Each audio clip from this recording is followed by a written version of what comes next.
Well, the sun is certainly no chip off the old block.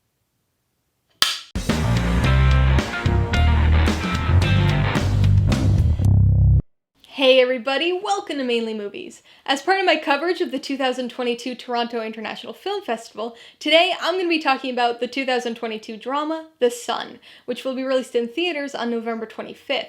If you're new here, please consider subscribing for a variety of movie-related content like reviews, rank lists, and trailer reactions. All my reviews include a breakdown of the pros and cons, my rating, and some tailored film recommendations, so be sure to watch through to the end of this video for all of that extra content. The Sun stars Hugh Jackman, McGrath, and Dern, and was directed by Florian Zeller. Based on Zeller's 2018 stage play of the same name, it tells the story of a family's struggles with their depressed teenage son. There's a certain level of excitement that comes along with watching a directorial debut.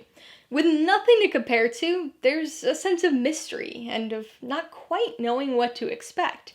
But as a director begins to build up their filmography, that mystery slowly disappears, instead being replaced by reputation. Past work is often a pretty good indicator of future work, so when I saw that Florian Zeller was releasing another family-based film adaptation of one of his plays, I was intrigued. Now, I'll be honest, the little story blurb that I read before TIFF did nothing for me. But the little story blurb that I read before seeing Zeller's previous film, The Father, also did nothing for me, and that ended up being a massively pleasant surprise of a film, not to mention one of the more impactful stories of 2020. So, I went into this movie hoping to be pleasantly surprised again. Well, there was certainly nothing pleasant about this movie, and the only surprise was how badly it misses its mark. Before I get too harsh, I do want to say that this film had a kernel of a good idea. It touches on the idea that depression can have reverberating effects through a family, even attempting to tie it into themes of generational trauma. It's nothing new or particularly profound, but at least there was some potential there. Unfortunately, this movie flops on the execution of those ideas. It severely mishandles its subject matter, providing us with only the most cursory, superficial look at the topic, and never feeling like it quite understood its own themes or messages. In large part, the script is to blame. I've never seen the play this film was adapted from, so I don't know if the story works better there, but this film adaptation's script is very weak. As I've already said, the story and subject matter are approached with misunderstanding superficiality, and so the script is never able to provide anything that feels real, instead bombarding us with cliches and frustrating predictability. It's not even so much the fact that it's predictable that's frustrating. It's that the script doesn't realize or acknowledge just how predictable it is. So there are several moments in this film that the average viewer is going to be able to call miles out. Yet it's like the script thinks we're going to be surprised and impacted by them somehow when they actually do occur. Rather than presenting something meaningful, it gives us an almost unbearably manipulative melodrama, all but ensuring that this film has no real emotional impact. Another major contributor to this overarching problem is the unevenness of the performances. Vanessa Kirby easily gives the best performance here as Beth, Nicholas's father's girlfriend. She doesn't have all that much screen time, nor all that much to work with from a script perspective, but she's the only character that feels like a real person here. There's still a bunch of melodrama, but she's really the voice of reason, and seemingly the only character who possesses any sort of logic. Dern is okay as Nicholas's mother, but is fairly melodramatically stilted during her relatively limited scenes. Likewise, Anthony Hopkins gives a well-performed but one-note cameo, essentially. Most of the film focuses on Hugh Jackman as the father and McGrath as the titular son, Nicholas. And this is also where most of the performance issues lie. Jackman is surprisingly uneven here, capable of giving raw, impassioned monologues one minute, but then awkwardly and melodramatically overacting during the next. But the weakest link here is definitely McGrath as Nicholas. The emotional depth that this character requires is formidable, and admittedly very challenging, but there's such a disconnect between the emotion of his character and the emotion of his performance.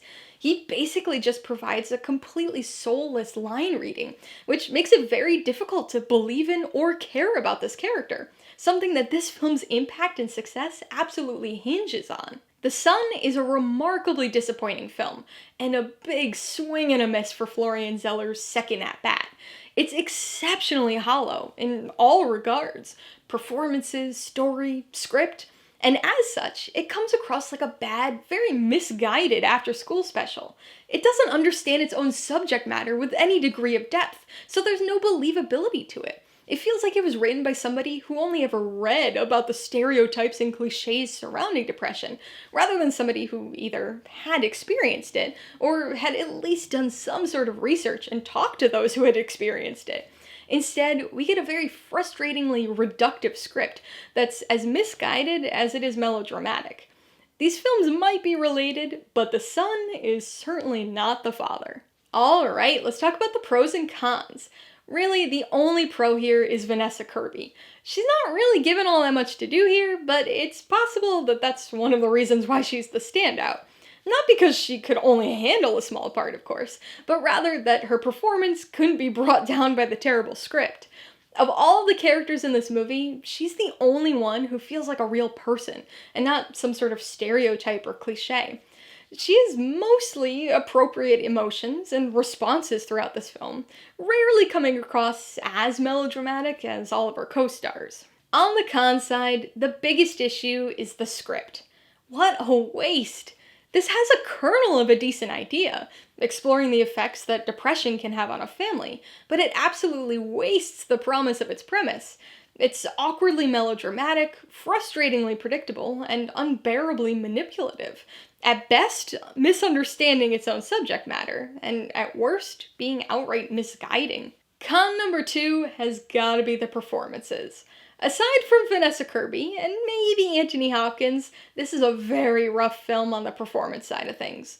Hugh Jackman has his moments, but feels weird and like he's overacting through most of it. Laura Dern has a very small role, but is also very uneven in it. And then we've got Zen McGrath. Whew.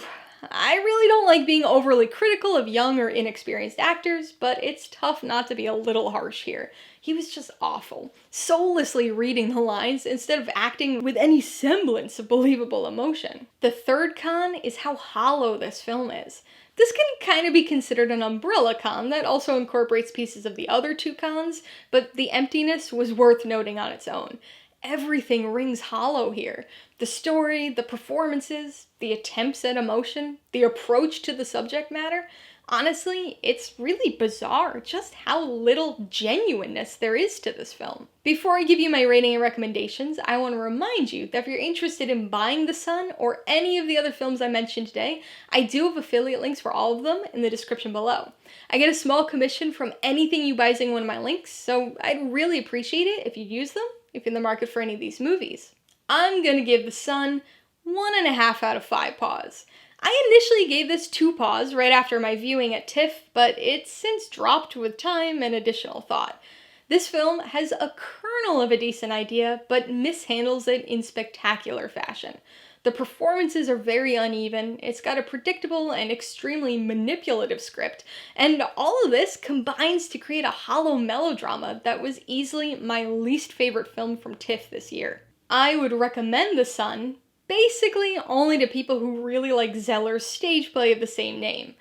Also maybe to really big fans of Hugh Jackman, because he does have some moments here and a fairly large role.